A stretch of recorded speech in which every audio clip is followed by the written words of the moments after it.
Sud Radio Vos Animaux, Natacha Harry. Bonjour à tous et bienvenue dans Vos Animaux. Premier sujet de cette émission, existe-t-il une médecine animale ? Les tourneaux, l'ours, le mouton ou encore les grands singes et même le papillon monarque, tous se soigneraient grâce à des plantes et molécules de leur environnement. On en parle ce matin grâce à mon premier invité qui est biologiste et docteur en neurosciences. Côté vie sauvage, on s'intéressera au super papa de la nature. Et oui, car demain c'est la fête des pères, l'occasion pour nous de faire un focus sur quelques espèces où les mâles jouent un rôle non négligeable dans l'élevage des petits. Enfin, dans C'est votre histoire, vous allez découvrir un engagement citoyen, celui de Véronique qui veut sensibiliser les municipalités au sort des chats libres. 0826 300 300, n'hésitez pas à interagir avec nous. À tout de suite. Sud Radio, vos animaux et vous. Et dans la première partie de cette émission, vous allez découvrir peut-être des choses qui vont vous étonner. Existe-t-il une médecine animale ? Pour nous éclairer sur ce sujet, voilà que j'ai un chat sur la langue. Ou un chat dans la gorge, je ne sais pas. Bonjour Benoît Grison, merci beaucoup d'être avec nous ce matin sur Sud Radio.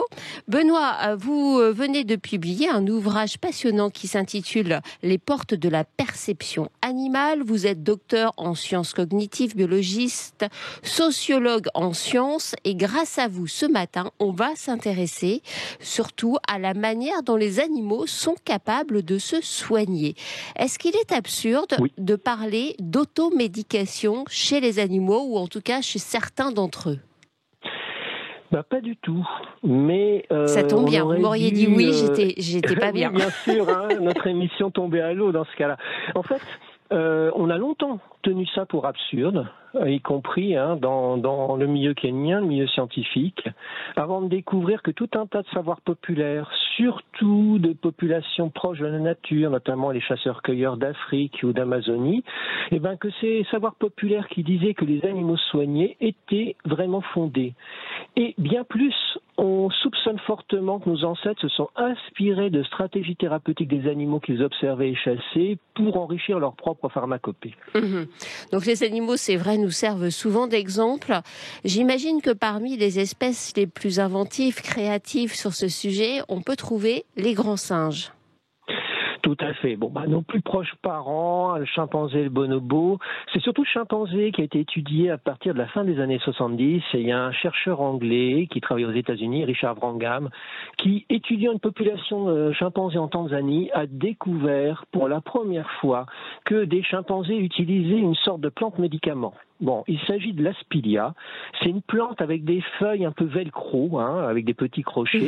Et en fait, Richard Wrangham s'est aperçu qu'à chaque fois que les malheureux chimpanzés souffraient d'une infestation au ver, et eux, ils n'ont pas de vermifuge pharmaceutique comme nous, ils mangeaient de l'aspilia, qu'on retrouvait ensuite dans les selles parce que c'est pas assimilable par le chimpanzé, mais les crochets, l'effet velcro de l'aspilia accrochaient au passage dans le tube digestif tous les petits vers ou presque, et en débarrasser ainsi le chimpanzé. Et il s'est aperçu très vite que c'était pas une absorption par hasard de cette plante vermifuge, que toute la population de chimpanzés, à chaque fois qu'il y avait un individu malade, se servait de ce médicament naturel. Comment les animaux ont-ils appris, en fait, à repérer des plantes qui vont leur apporter des solutions à des problèmes de santé ? Alors ça, c'est le gros problème, et c'est un petit peu la nouvelle frontière de ces recherches qui n'existent que depuis 30 à 40 ans, et qui regroupe une centaine de chercheurs.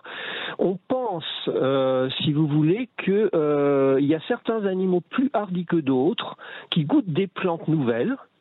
Et qui, découvrant certaines propriétés, exactement, des innovateurs, comme il y a dans les groupes humains, et en goûtant ces plantes nouvelles, découvrant par hasard certaines propriétés thérapeutiques, inspirent d'autres congénères, par exemple d'autres chimpanzés dans le cas qu'on évoquait. Mais alors, inspirer, qu'est-ce que ça veut dire ? Ça veut rien dire scientifiquement. Disons que les autres, soit quand ils sont adultes, semblent apprendre en observant les stratégies thérapeutiques de ses collègues très audacieux, qui essaient une nouvelle plante.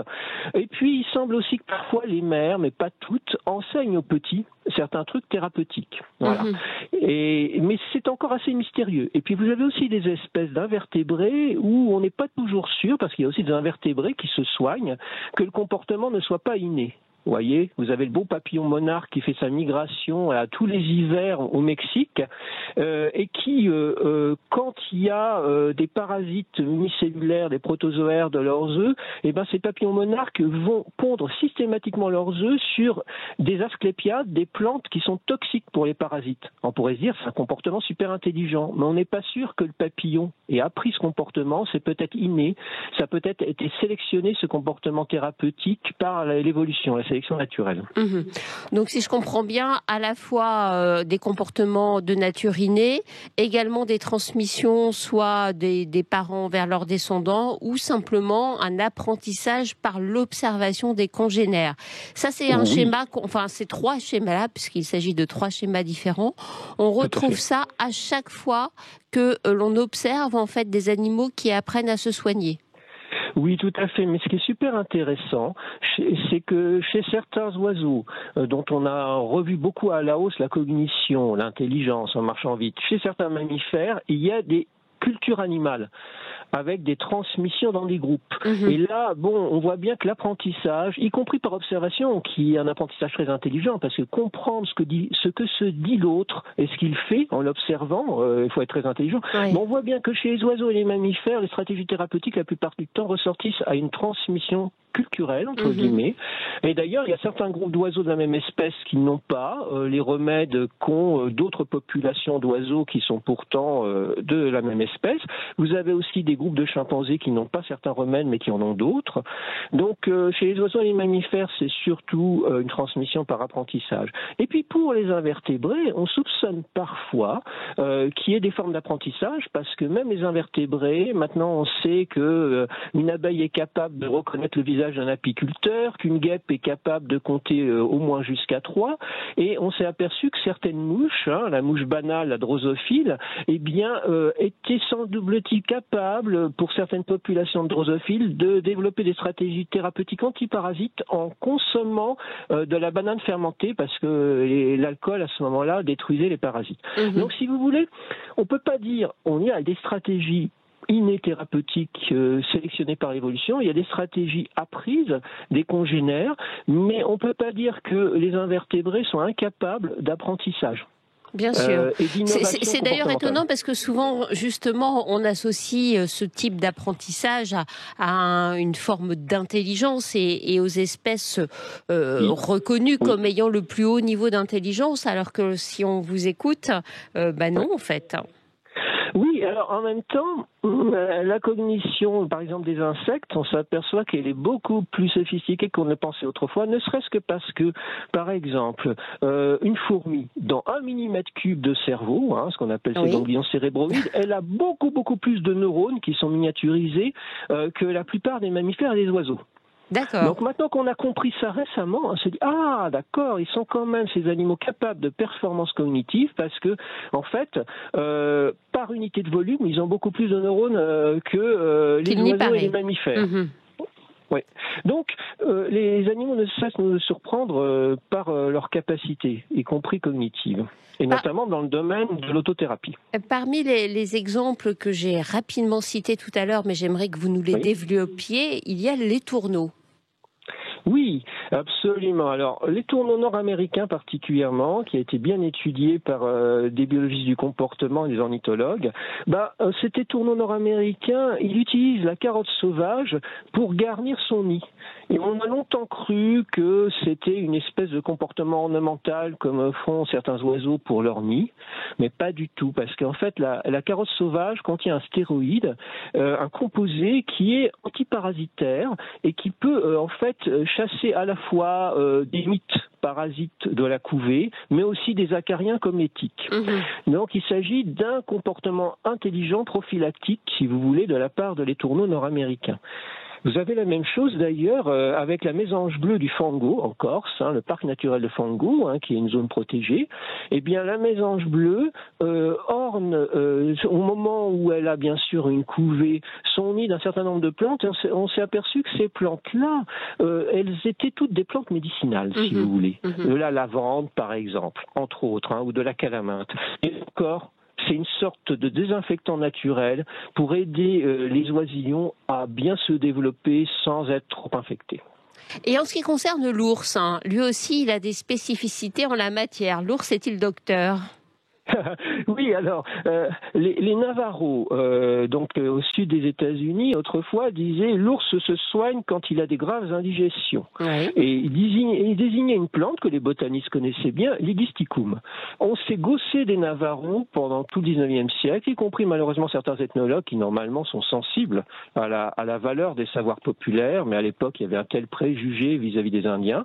Et puis finalement, à la fin du 20e siècle, on s'est aperçu qu'il y avait un composé dans cette plante, l'Hygosticum, qui effectivement permet de réguler certaines indigestions massives de la part de l'ours, qui, comme vous le savez, est parfois trop glouton. Effectivement. On va faire un petit pas de côté, si vous le voulez bien, Benoît Grison, puisque évidemment, grâce à vous, on découvre à quel point les animaux peuvent être leurs propres médecins, mais parfois, ils peuvent aussi nous soigner, nous, êtres humains. Et on va donner la parole à Nathalie, une auditrice de Sud Radio. Bonjour Nathalie. Bonjour Natacha, Merci, on est aussi ravis de vous avoir sur l'antenne de Sud Radio. Nathalie, vous avez des animaux qui vous ont aidé à traverser une période difficile. Complètement, oui. C'est pour ça que j'appelle ce matin pour témoigner. En fait, j'ai un Westie, West Highland Terrier, et il y a environ 5 ans, j'ai traversé un épisode assez compliqué dans ma vie qui s'est apparenté en fait à un burn-out. D'accord. Et je me suis retrouvée en arrêt donc quelques mois chez moi. Je me suis énormément renfermée sur moi-même, et même mon proche entourage en fait avait du mal à comprendre mes réactions, tellement éloignées en fait de mon comportement habituel. Sauf que mon chien, dans cette période, il a été en fait un véritable confident. Je sais que je lui parlais énormément, un soutien. Sans parler, lui, en tous les cas, il me réconfortait. Il avait des regards très attentionnés. Quand je lui parlais, à la moindre expression de ma part, la petite tête qui se tournait. J'avais le droit à des léchouilles, même qui séchaient des larmes parfois. Et c'est vrai, j'avais remarqué qu'en le caressant, j'avais une sensation d'apaisement. Alors, je sais pas si c'était dans ma tête ou c'était vraiment de bien-être. Ça a été démontré scientifiquement, et c'est aussi vrai d'ailleurs pour les bienfaits du ronronnement. Vous confirmez, Benoît Grison? Oui, tout à fait. En fait, nos animaux de compagnie nous font du bien. Les épidémiologues, les gens qui font des statistiques médicales savent que les gens qui ont un chien ou un chat ont moins de chances, par exemple, de développer de l'hypertension. Alors, c'est un facteur parmi d'autres. Pas seulement dans le cas du chien parce qu'il nous fait marcher, mais il faut le promener, mais aussi parce que, en fait, le contact apaisant, déstressant, quand on rentre du travail, etc., les interactions tactiles nous aident à nous relaxer. Et de la même façon, effectivement, ces animaux de compagnie-là, et particulièrement le chien, parce que ça a été démontré en laboratoire, ont appris à décoder nos émotions. C'est ce que vous avez ressenti, vous, Nathalie? Complètement. Je veux dire, même sans avoir à pleurer, mais je sens comme s'il ressentait ce que moi je ressentais. Mais ça, c'était phénoménal, parce que tout de suite, je le trouvais très attentionné. Il restait sur mes genoux, il bougeait pas, il était d'un calme, comme s'il savait que il fallait me ménager. Ça, c'était très très surprenant. Et il avait qu'1 an à l'époque, donc on se connaissait encore peu, je dirais. Aujourd'hui, il a 6 ans, et c'est vrai que, mon Dieu, comme cette période, je crois, nous a tellement rapprochés, nous a permis de nous découvrir aussi. Et là, moi, c'est mon fidèle compagnon, ça il fait partie de la famille. Oui, c'est un récit qui est à la fois évidemment touchant, mais c'est votre récit, Nathalie, a quelque chose finalement qu'on retrouve assez fréquemment chez les gens qui ont des animaux et qui traversent comme ça des périodes de vie difficiles, un burn-out, Dieu sait qu'il y en a de plus en plus, des périodes de deuil, ils sont là pour nous. Benoît Grison, vous êtes d'accord? Je crois que le témoignage de Nathalie, il reflète ce côté animaux-médecins, mais cette fois-ci pour les gens qui les accompagnent dans leur quotidien. Oui, en fait, autrefois, quand des gens relataient ce genre d'expérience, on disait « mais tu exagères, c'est toi qui t'imaginais ça » ou « tu as fait une projection anthropomorphique ». En réalité, on sait maintenant que nos chiens, nos chats nous comprennent bien mieux qu'on l'imaginait, et notamment, effectivement, en termes de décryptage des émotions. Et donc, ils s'ajustent émotionnellement. Vous savez, un loup apprivoisé, il y a des gens qui ont apprivoisé des loups, on le sait bien, est incapable de décoder nos émotions. Mais on a sélectionné le chien, pas seulement dans sa morphologie, mais dans son comportement. Et la sélection artificielle et la domestication l'a rendu expert en décodage des émotions, y compris négatives, chez leur maître. Et donc, il s'ajuste. Et il y a une intelligence émotionnelle, comme disent certains psychologues, extrême chez ces animaux. Merci Nathalie pour votre joli témoignage. Je vous en prie Natacha, bonne fin de journée. À très bientôt, merci d'être fidèle au rendez-vous de vos animaux. Benoît Grison, on a bien compris que les animaux sont capables d'aller puiser des ressources naturelles dans leur environnement, principalement des plantes, mais est-ce qu'ils sont aussi capables de soigner peut-être par justement des agissements émotionnels, comme pouvait relater Nathalie avec son chien, mais cette fois-ci entre eux? Est-ce que ça existe? Alors, oui, ça existe, mais de manière périphérique. C'est plutôt, je dirais, du bien-être qui permet d'entretenir la bonne santé. C'est-à-dire, tous les mammifères sont complètement dominés par, au niveau donc communication non acoustique, par l'interaction tactile. Et on sait que beaucoup de mammifères, et c'est patent chez les primates, font donc ce qu'on appelle du grooming, c'est-à-dire de l'interaction tactile qui n'a aucune utilité. Quand un singe fait semblant d'épouiller un autre, c'est juste pour le relaxer, pour qu'il y ait une libération de l'endorphine naturelle dans son cerveau et qu'il se détende. C'est aussi vrai chez les chevaux, par exemple, le toilettage mutuel, c'est quelque chose que l'on observe très facilement dans cette espèce domestique. Absolument, vous connaissez bien ça, vous m'enlevez les mots de la bouche, j'avais cité l'exemple du cheval, bien sûr, nos matous et c'est nos l'un de mes sujets de prédilection, vous savez. Écoutez, on converge. Donc il y a vraiment des stratégies de régulation du stress et du bien-être en groupe, notamment très bien étudiées chez les mammifères, et quelque part on peut dire que c'est de la prévention en termes de santé, tout à fait. Donc ils sont quand même extrêmement pointus, parfois leur côté médecin peut aller même très loin. En préparant cette émission, vous m'avez expliqué que dans certaines espèces, on était capable de réguler des naissances. Oui, en fait, dans la forêt amazonienne, Karen Steer, qui est une primatologue américaine, états-unienne, s'est aperçue que les singes araignées, les fameux singes araignées là, qui sont si véloces dans les arbres là, de l'Amazonie, de la sylve amazonienne, que les femelles singes araignées, quand il y avait un pic de naissance une année, l'année suivante, il y avait comme par hasard moins de naissances. Et puis elle a étudié le cycle comme ça démographique des naissances sur 10 à 15 ans. Et elle a fini par découvrir que les femelles, pour ajuster leur fécondité, jouaient sur deux plantes. Une plante qui contient des œstrogènes et l'autre qui est appelée de manière évocatrice oreille de singe, qui contient de la progestérone. Et elles prennent pas la même proportion de plantes à œstrogènes et de plantes à progestérone selon les années, ou plus exactement selon la quantité de naissance qu'il y a eu l'année précédente. Et ça, c'est extraordinaire. Or, comme on sait que ces singes araignées, comme tous les singes sud-américains qui avaient été un peu négligés en psychologie animale, sont extrêmement intelligents, c'est clair que c'est un comportement cognitif et qu'il y a eu la découverte de ces propriétés, en fait, en termes de régulation de la fécondité, dans un certain nombre de groupes de singes araignées, et que ça a été transmis après, au moins de femelle à femelle. Alors, on ne sait pas justement si tous les singes araignées, toutes les populations savent faire ça, quand les plantes sont à disposition dans l'environnement. On soupçonne même que c'est pas le cas, ce qui renforcerait l'idée que c'est un comportement culturel de la part du singe araignée. C'est assez passionnant finalement. On finit par se demander presque où se situe la frontière entre l'animal et l'humain, la naissance de l'intelligence, de la culture, puisque vous nous parlez de cette approche culturelle dans le cadre du singe araignée. Tout ça nous ramène finalement à notre humble place d'humain sur Terre, je trouve. Mais complètement. Et d'autant plus qu'on pense maintenant que nos ancêtres, comme je le disais en début d'émission, qui étaient beaucoup plus respectueux de leur environnement que nous, et beaucoup moins à se placer au sommet de la création, comme on a eu tendance à le faire, ont beaucoup observé ces comportements thérapeutiques. On a au moins une preuve ethnographique qui est ressortie à la Tanzanie. En Tanzanie, il y a des guérisseurs traditionnels qui, ces dernières décennies, étudiés par des ethnologues, des anthropologues, ont encore découvert, ont encore augmenté leur pharmacopée traditionnelle en observant les chimpanzés. Voilà. Alors, ils avaient toujours dit aux ethnologues, autrefois, les chimpanzés nous ont appris, entre guillemets, certaines plantes. Mais en fait, les ethnologues, en travaillant avec ces phytothérapeutes traditionnels, sont aperçus sur ces 30 dernières années qu'ils avaient rajouté encore des plantes issues de leur observation des chimpanzés. Si actuellement certaines populations proches donc du monde naturel sont encore capables de faire ça, donc a fortiori nos ancêtres ont dû en partie débuter leur pharmacopée en s'inspirant des animaux. Merci infiniment Benoît Grison, c'est absolument passionnant ce que vous nous racontez. Et pour ceux qui souhaiteraient aller plus loin, 2 conseils. D'abord la lecture de votre ouvrage intitulé Les portes de la perception animale. C'est aux éditions Delachaux et Nistlé. Et puis surtout vous allez participer cet été, ce sera fin août, du 27 au 29 août, à la nouvelle édition de l'Université d'été de l'animal organisée par Yolaine Delabigne. Merci à vous, c'était un plaisir de vous recevoir à nouveau dans cette émission.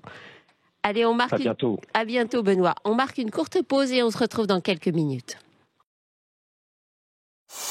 Sud Radio Vos Animaux, Natacha Harry. Bon samedi matin à tous. Merci à vous d'écouter Sud Radio. Nous sommes ensemble encore pendant près de 30 minutes. Vous écoutez Vos Animaux. On vous donne la parole sur Sud Radio et tout à l'heure, Véronique viendra nous expliquer son engagement citoyen en faveur des chats libres. Mais tout de suite, on va s'intéresser au super papa de la nature dans notre séquence à l'état sauvage. Sud Radio Vos Animaux, à l'état sauvage. Ça ne vous aura pas échappé, demain c'est la fête des pères. Alors on va s'intéresser ce matin au super papa de la nature grâce à Pierre Rigaud. Bonjour Pierre. Bonjour Natacha. Pierre, vous êtes naturaliste, vous connaissez par cœur l'implication des mâles et des femelles dans, on va dire, l'élevage de leur progéniture. Est-ce que les mâles jouent un rôle important de manière générale dans le monde animal ? Non, alors franchement non. Hélas, peut-être je devrais dire. En tout cas, c'est vraiment pas la règle. Non, chez plein d'animaux, c'est la femelle seule qui prend en charge l'élevage des jeunes et parfois même chez beaucoup d'animaux. Il faut bien dire que les pères ne voient même jamais leurs petits. Ils partent après après s'être regroupés avec la femelle. Ils sont souvent que des reproducteurs en fait. Ils servent presque à rien en général, hein, les mâles, faut bien dire. Voilà comment vous nous résumez une situation.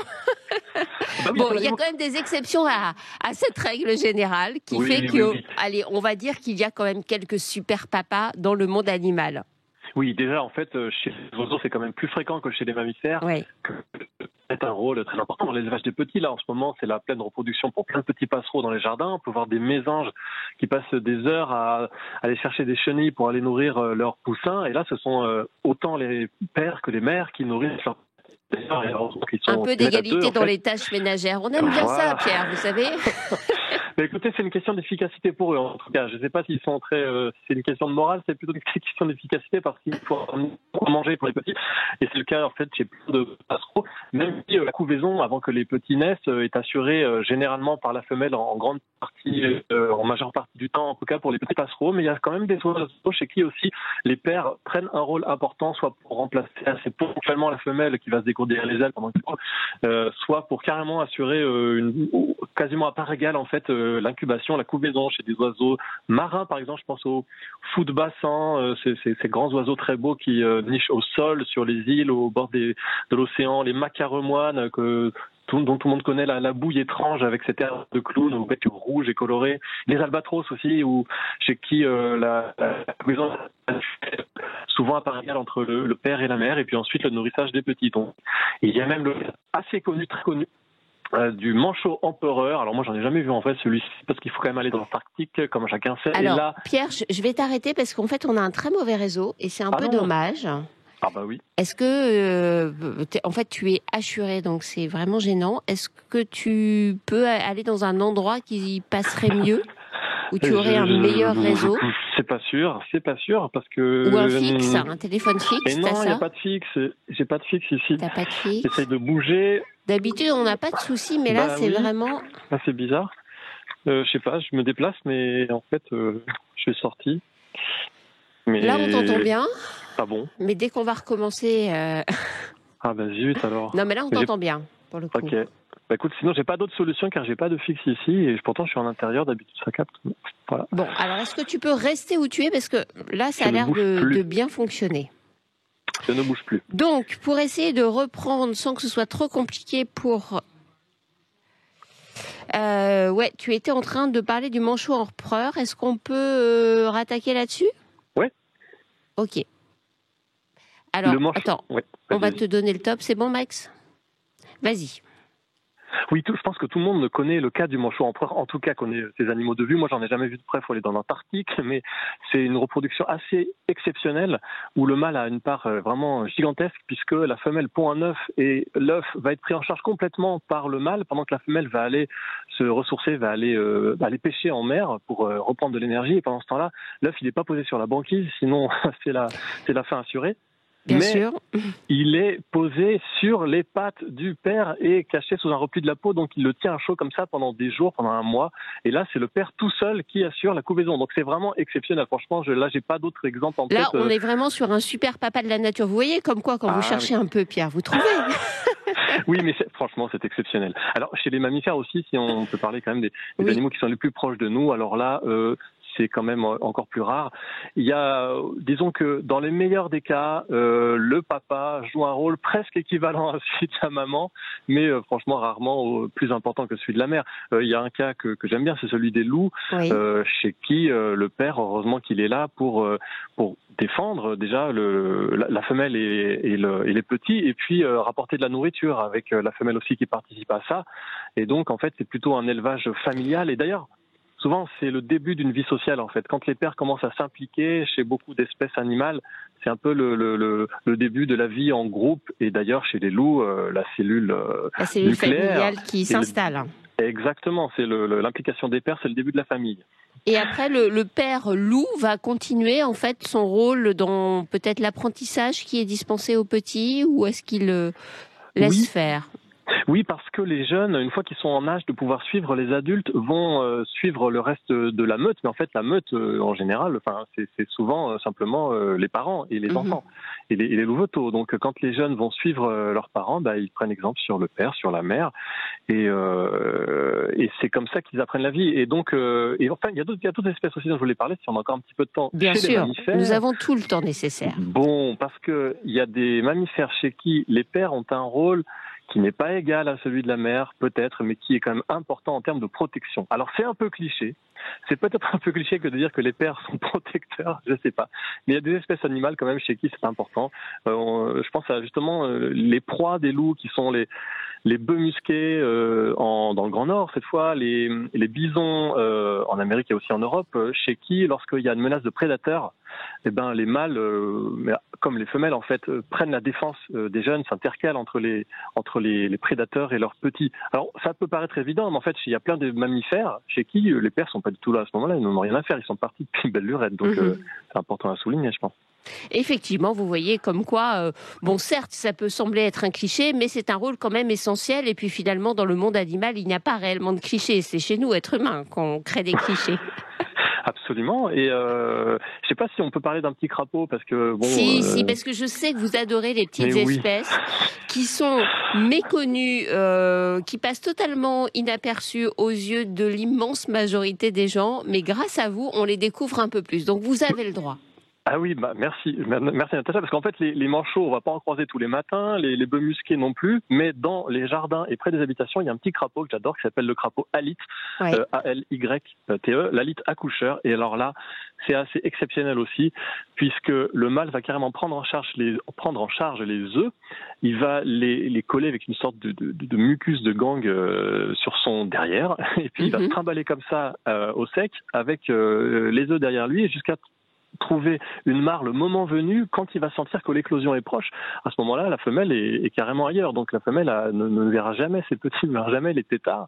Et c'est le mâle qui prend tout ça en charge et grâce à qui les têtards vont naître au bon moment, au bon endroit. Donc là, franchement, c'est le super papa près de chez nous, c'est le crapaud alyte accoucheur. Alors lui, on va lui décerner la palme d'or du super papa. Il y en a un autre, c'est un peu cliché là aussi, on le connaît bien, mais moi j'aime bien quand vous nous racontez cette histoire, c'est l'hippocampe. Ah oui, l'hippocampe. Bon, alors là, évidemment, c'est moins accessible, mais ce poisson complètement extraordinaire que tout le monde connaît de tronche, si je peux dire, qui assure carrément là, en fait, l'incubation des œufs, puisqu'il a dans sa poche ventrale les œufs pondus par la femelle, et là, c'est le papa qui fait tout, quoi. Et donc après, il s'occupe des petits aussi. Enfin, en tout cas, quand ils naissent. Donc c'est un cas complètement exceptionnel, alors qui est là plus difficile à voir. Quand vous dites que le papa fait tout, c'est-à-dire concrètement? C'est-à-dire concrètement que il a dans une sorte de poche comme les kangourous, les marsupiaux, les œufs qui sont en train d'incuber en fait, que la femelle ne prend pas du tout en charge.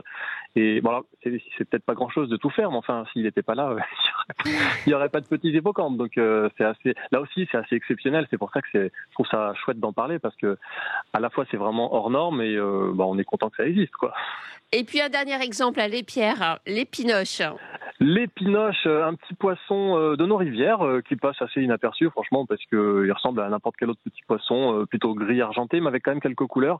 Alors lui, il fait carrément un nid dans les endroits où il n'y a pas trop de courant. Enfin, un nid, c'est pas un nid comme les oiseaux, bien sûr, mais dans le fond du courant, du sable ou des graviers, il aménage comme ça un petit endroit où la femelle va pondre et il va s'occuper de ventiler les œufs pour qu'ils soient bien aérés, pour qu'ils puissent donner naissance aux alevins le moment venu, en défendant aussi le petit territoire où plusieurs femelles vont potentiellement pondre au même endroit. Il va défendre ça, le mâle, avec beaucoup d'acharnement contre les éventuels prédateurs des œufs. Donc là, c'est aussi le super papa près de chez nous, sous l'eau cette fois, mais vive les épinoches, enfin vive les crapauds accoucheurs, vive tous ces petits papas, quoi.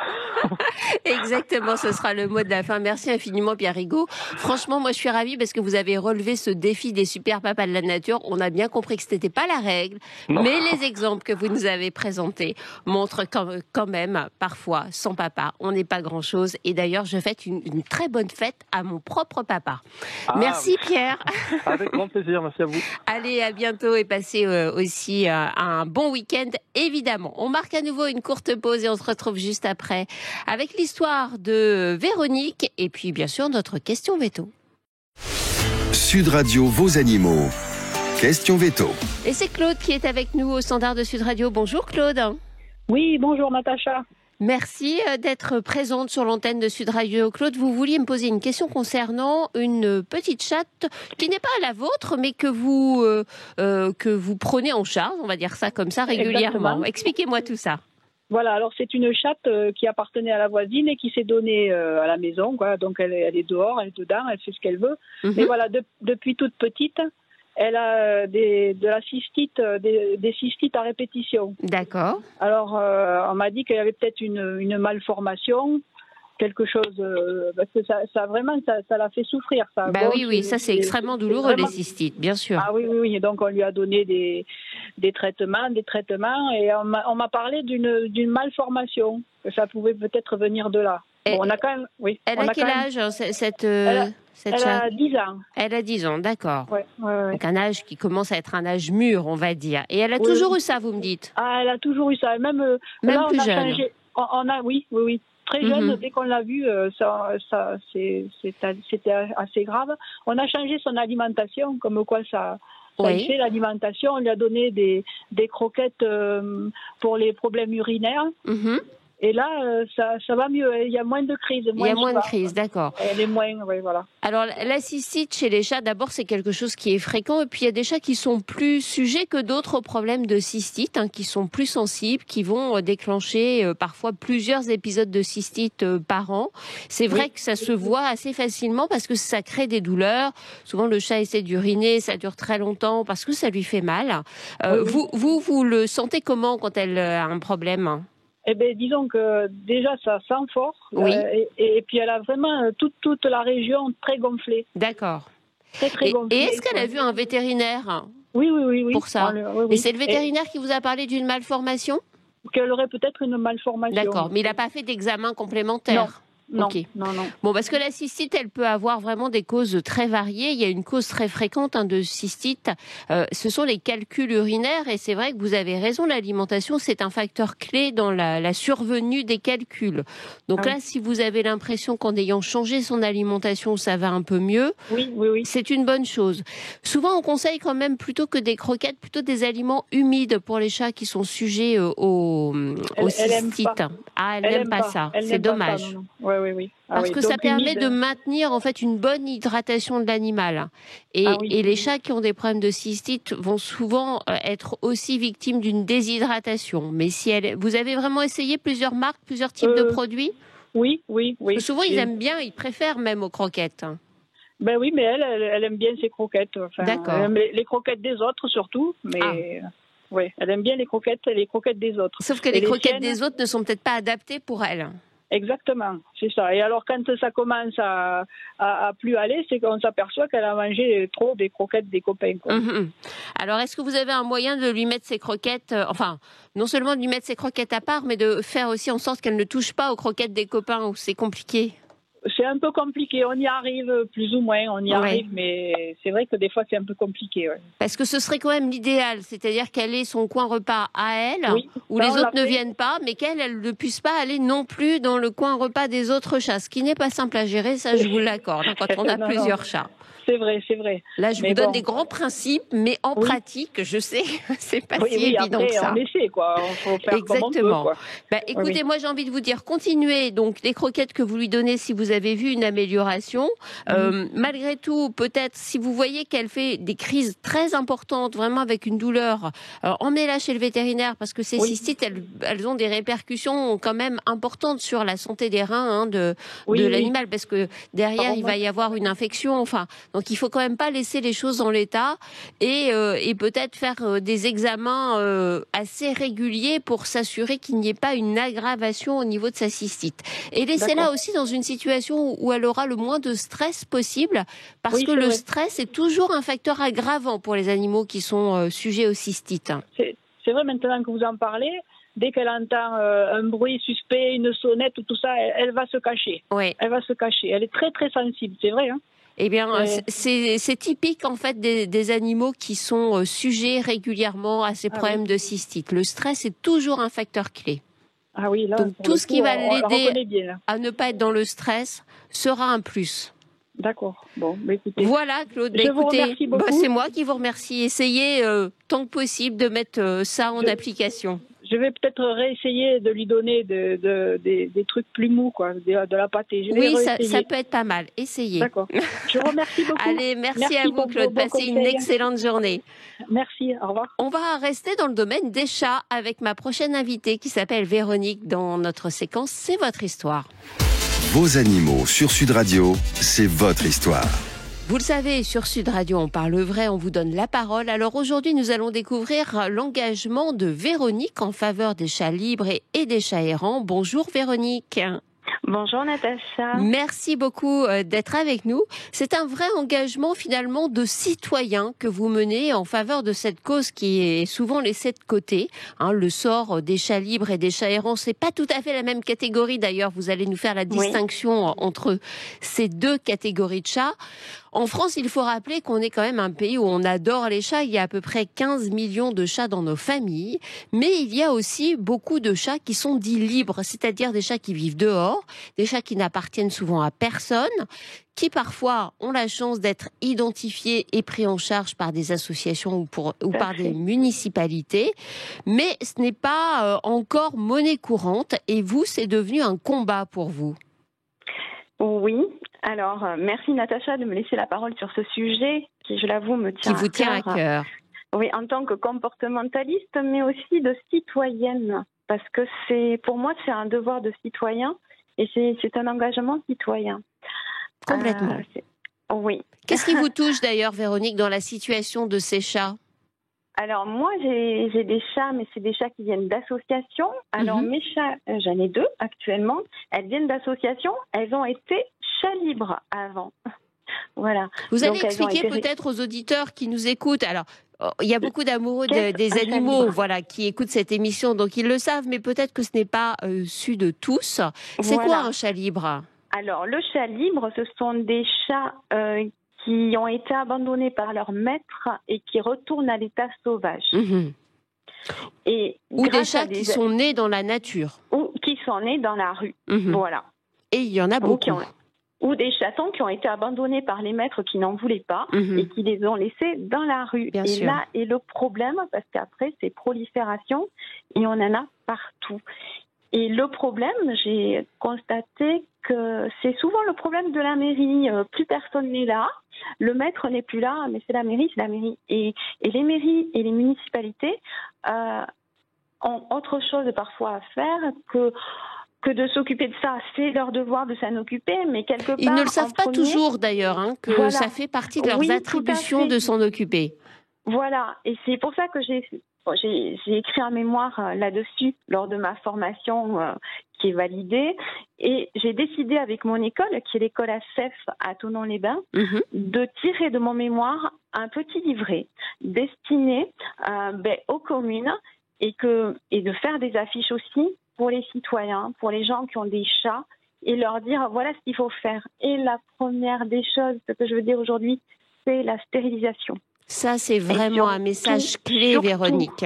Surtout, ne pas avoir peur de stériliser sa petite chatte ou de castrer son chat. Ça se fait sous anesthésie locale chez un vétérinaire. Ça ne fait pas mal. Alors, arrêtons les idées un petit peu anthropomorphisme, etc. Ça ne va pas embêter la chatte de ne pas avoir de chaton. Tout à fait. Et c'est un service qu'on rend à son chat, sachant que ça va régler beaucoup de problèmes médicaux que peut avoir une chatte avec des cancers mammaires, et aussi ça va régler les problèmes de chaleur. Oui, pour le chat entre guillemets de famille, la stérilisation a de nombreux avantages. C'est des avantages. Il y a que des avantages. Et puis ça évite, et ça vous l'avez très bien dit, la prolifération de chats dans les rues. Et lorsque les chats entre guillemets n'appartiennent plus à personne, ce sont les associations qui prennent en charge ces stérilisations, avec ou pas d'ailleurs le soutien des municipalités. Et c'est ce que vous voulez passer comme message dans le livret que vous avez préparé.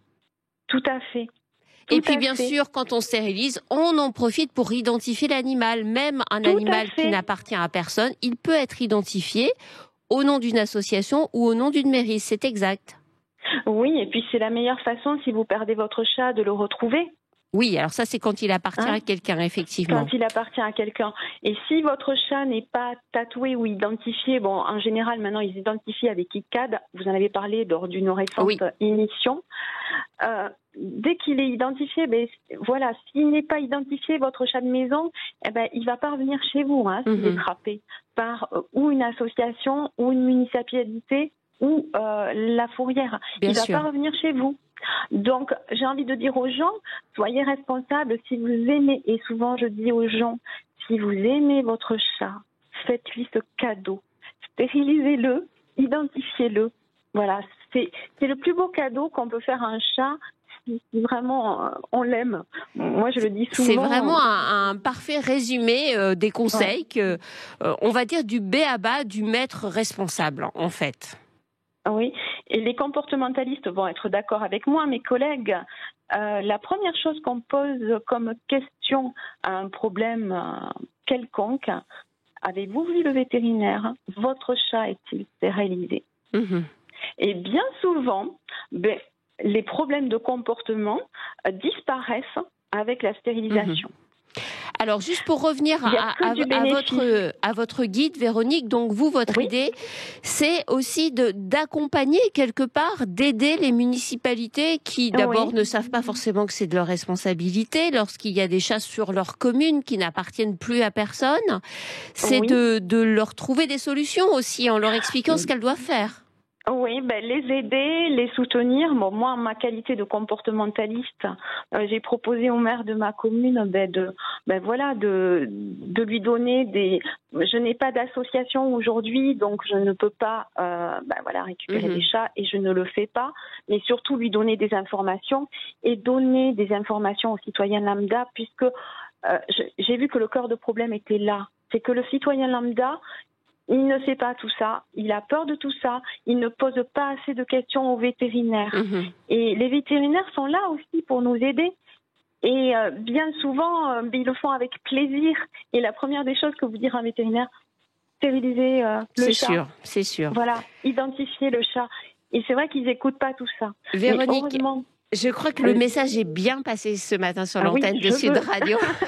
Et vraiment, je vous en remercie. Et vous êtes vraiment un bel exemple d'une personne qui s'engage en faveur de la cause animale, sans même appartenir à une association. Mais j'en profite aussi pour saluer toutes les associations qui font un boulot remarquable pour s'occuper de ces chats libres, pour les trapper, pour les stériliser, pour les identifier, pour leur donner des soins lorsqu'ils en ont besoin.